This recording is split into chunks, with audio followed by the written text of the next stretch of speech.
Hezbollah का तेल अवीव पर हमला जारी है। हिजबुल्लाह ने बिजली संयंत्र को निशाना बनाया है। तेल अवीव पर लेबनान से दागे गए 2 ड्रोन, इजराइल ने दोनों ड्रोन को नष्ट किया है, बर्बाद किया है। मनीष हमारे साथ इस वक्त ग्राउंड से जुड़े हुए हैं। मनीष, हिजबुल्लाह के हमले जो अब हो रहे हैं उनकी इंटेंसिटी और वो कितने घातक हैं, क्या ग्राउंड से कलेक्ट कर पा रहे हैं आप? क्योंकि पहले जब हिजबुल्लाह बहुत ताकतवर था तब उतना नुकसान की खबरें नहीं आ रही है, लेकिन अब ज्यादा खबरें आ रही हैं। क्या वजह है और इसमें कितनी सच्चाई?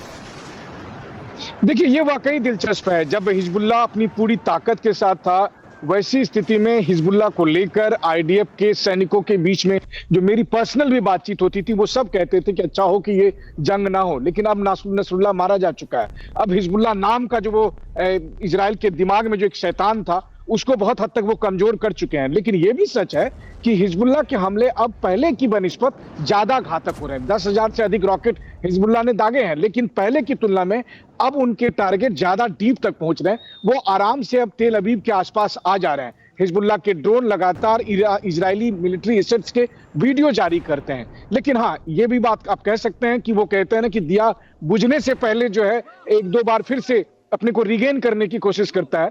तो शायद हिजबुल्लाह की तरफ से भी उनके पास जो बचे कुछ ज्यादा घातक हथियार है, उसका इस्तेमाल शायद कर रहा हो, उसकी टेक्नोलॉजी हो रही हो, इसीलिए वो इजरायली सीमा में या तेल अवीव तक पहुंचने में बहुत हद तक कामयाब होते हैं। बिल्कुल। और मनीष, अभी के लिए आपका बहुत बहुत शुक्रिया। पूरी जानकारी के लिए आगे भी आपका रुख करेंगे और वॉर जोन से क्या है लेटेस्ट पूरी जानकारी आपसे हम लेंगे। इस बीच एक और बड़ी खबर, हिजबुल्लाह पर आईडीएफ चीफ हलेवी का बड़ा बयान। हिजबुल्लाह के खत्म होने तक रुकेंगे नहीं, ये आईडीएफ चीफ की तरफ से कहा गया हर्जी। हलेवी की तरफ से बॉर्डर पर दोबारा से गांव नहीं बसने देंगे, दक्षिणी लेबनान का जिक्र किया गया है। हिजबुल्लाह को अब कोई नहीं बचा सकता, यह भी कहा गया है। ये बड़ा बयान है और हिजबुल्लाह का जब तक खत्म नहीं हो जाता है, खात्मा नहीं हो जाता है, तब तक हलेवी की तरफ से कहा गया, प्रण लिया गया है कि इजराइल के हमले चलते रहेंगे। बिल्कुल, तो हलेवी का प्रण हिजबुल्लाह खत्म, कम से कम ये दावा तो हलेवी कर रहे हैं। देखिए बड़ी खबर क्या है, तो आईडीएफ प्रमुख हलेवी और शिन बेत चीफ रोनेन की बैठक हुई है। इस बैठक में हिजबुल्लाह को लेकर चर्चा हुई है। हिजबुल्लाह के खात्मे के लिए इसमें रणनीति तैयार की गई। अब देखिए हलीफी का दावा क्या है, रोनेन की चेतावनी। आप देखिए, हिजबुल्लाह के खात्मे तक हिजबुल्लाह कहीं भी हो, सेना नहीं रुकने वाली है, खोज कर मारेंगे। बॉर्डर पर इजरायली लोग जो हमास के कई लड़ाके हैं, उनकी वापसी तक ये युद्ध चलता रहेगा जो लेबनान के अंदर छिपे हुए हैं। बेरूत, बेका में अभी और लेबनान में हमले होते रहेंगे, ट्रेलर विनाशक हमले होंगे, आगे और बड़े हमलों को अंजाम दिया। ये तमाम जो बातें हैं वो हलेफी की तरफ से कही गई। संजय बेस्टन सर, एक तरफ आईडीएफ के जो चीफ है वो प्रण ले रहे हैं कि जब तक हिजबुल्लाह का खात्मा नहीं होता ये जंग चलती रहेगी, और दूसरी तरफ ईरान का यह प्रण है कि वो अपने प्रॉक्सीज को और ताकतवर बनाएगा। किस तरफ ये युद्ध जाता हो फिर आपको नजर आ रहा है? और देखिए, आईडीएफ चीफ हलेवी का जो स्टेटमेंट है वो मैंने पहले भी आपको बोला था कि इजराइल का एम बहुत क्लियर है। साउथ लेबनान में तो उन्होंने बफर जोन बनाना है और उसके लिए maintenance of momentum ground offensive operations चल रहे हैं।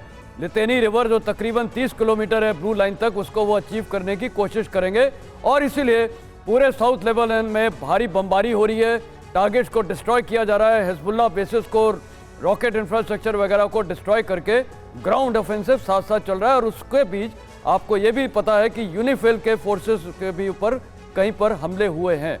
दूसरा जो साइमल्टेनियस काम चल रहा है वो अटैक चल रहे हैं बेरूत पे या पूरे लेबनान के अंदर, और खासकर सीरिया और लेबनान बॉर्डर पे भी, कि रीएनफोर्समेंट्स कहीं से नहीं आने चाहिए। और जो वहां पर कमांड कंट्रोल स्ट्रक्चर है जैसे नसरल्ला है या सैफुद्दीन, नहीं महसूस सर, सवाल यह है कि हमास को आपने एक तरह से खत्म तो उसको भी पूरी तरह से नहीं किया, कमजोर आपने बहुत कर दिया है। तो अगर हमास खत्म नहीं हो पाए तो हिजबुल्लाह हो पाएगा क्या, जो उससे कहीं ज्यादा ताकतवर था? मेरे से पूछ रहे हैं? जी बिल्कुल, आप ही सही है। ओके, देखिए मैं मिलिट्री पार्लेंस में बोलना चाहूंगा कि कोई भी सेना जब लड़ाई करती है तो जैसे हमारा मुद्दा है पाकिस्तान की रिजर्व फोर्सेस को डिस्ट्रॉय करना। डिस्ट्रॉय का मतलब ये नहीं कि आखिरी जवान तक खत्म करना है, जब उसकी फोर्स की काबिलियत खत्म हो जाती है, खत्म मतलब रेंडर इनइफेक्टिव, मतलब वो लड़ने के सक्षम में नहीं है। हो सकता है वो कुछ मिसाइल्स, ड्रोन दागता रहेगा, लेकिन एक जो ओवरऑल फोर्स की कैपेबिलिटी कम हो जाती है, जिसको टर्म्स ऑफ परसेंटेज में मैं बोलूँगा 60%, 70% जब ध्वस्त हो जाती है, तो वो मैं बोलूँगा काफ़ी सक्सेसफुल ऑपरेशन माना जाता है। तो इसीलिए ये इनका इरादा बहुत क्लियर पूरे यानी ये कि हिजबुल्लाह आप के- कह रहे हैं कि इस पूरे ऑपरेशन या युद्ध को कह लीजिए कि जो ऑब्जेक्टिव था इजराइल का वो 1 बाय 1 हासिल कर रहा है अपने हिसाब से। अगर देखें तो सुरक्षा, अपने देश, अपने बॉर्डर की सिक्योरिटी के लिहाज से अगर देखें तो। और देखिए इजराइल से जंग पर हिजबुल्लाह का दावा सामने आया है। लेबनान में आईडीएफ को भारी नुकसान हुआ है, यह दावा किया जा रहा है। हिजबुल्लाह ने आईडीएफ का ग्राउंड ऑपरेशन रोका।